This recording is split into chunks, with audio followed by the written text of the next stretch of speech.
শনিবার সকাল নাগাদ নাদনঘাট বাসস্ট্যান্ড এলাকায় সরকারি জমি থেকে গাছ কাটাকে কেন্দ্র করে ব্যাপক চাঞ্চল্য ছড়িয়েছে।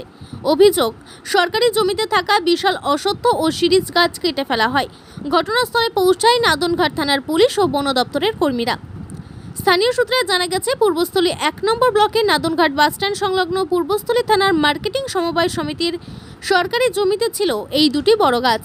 অভিযোগ, সেই গাছ কাটা হয় সমবায় সমিতির ম্যানেজারের উপস্থিতিতেই। পঞ্চায়েতের প্রধানের অভিযোগ, আমরা জানতে চাই যে গাছ কাটার অনুমতি আছে কিনা, কিন্তু কোনো কাগজপত্র দেখাতে পারেননি তিনি। এরপর আমরা বিষয়টি থানায় ও বন দপ্তরে জানাই। আচ্ছা, কি চাইছেন এখন? আমরা চাইছি অবৈধ গাছ কেটেছেন তারা, গাছ না বলার জন্য কাটলো, তার জন্য আমরা জানতে পারি, মাননীয় মন্ত্রী জানাই।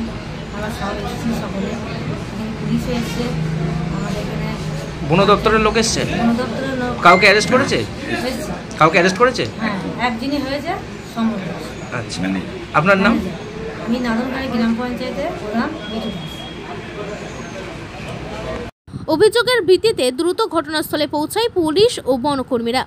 উদ্ধার করা হয়েছে দুটি কাটা গাছ, দুটি মোটর ভ্যান এবং আটক করা হয়েছে এক ব্যক্তিকে। পুলিশ আটক ব্যক্তিকে নিয়ে গেছে নাদনঘাট থানায়। স্থানীয় বাসিন্দা ও তৃণমূল কংগ্রেসের ব্লক সভাপতি বলেন, সরকারি সম্পত্তি নিয়ে এই ধরনের অবৈধ কাজ বরদাস্ত করা হবে না, প্রশাসন কড়া ব্যবস্থা নিক। সরকারি জমির গাছ কাটা নিয়ে চাঞ্চল্য ছড়িয়েছে গোটা নাদনঘাট এলাকায়। স্থানীয়রা দাবি করছেন, ঘটনার পূর্ণাঙ্গ তদন্ত করে দোষীদের বিরুদ্ধে কঠোর পদক্ষেপ নেওয়া হোক। যে রকম অবৈধ গাছ কাটা হচ্ছে, যেহেতু এটা নাদনঘাট বাস স্ট্যান্ডের পেছনের দিকে, সামনে ঘর আছে, স্বাভাবিক কারণে অনেকজন হয়তো চোখে পড়ে, কিন্তু জানতে পারার সঙ্গে সঙ্গে আমার মাননীয় প্রধান মিঠু দাস, আমার উপপ্রধান কামাল উদ্দিন শেখ, আমার গ্রাম পঞ্চায়েতের সদস্য মহসিন শেখ সহ আমাদের এখানে সমাজকর্মী মইনুল হাসান শেখ থেকে শুরু করে আমরা সকলেই ঘটনাস্থলে পৌঁছেছি।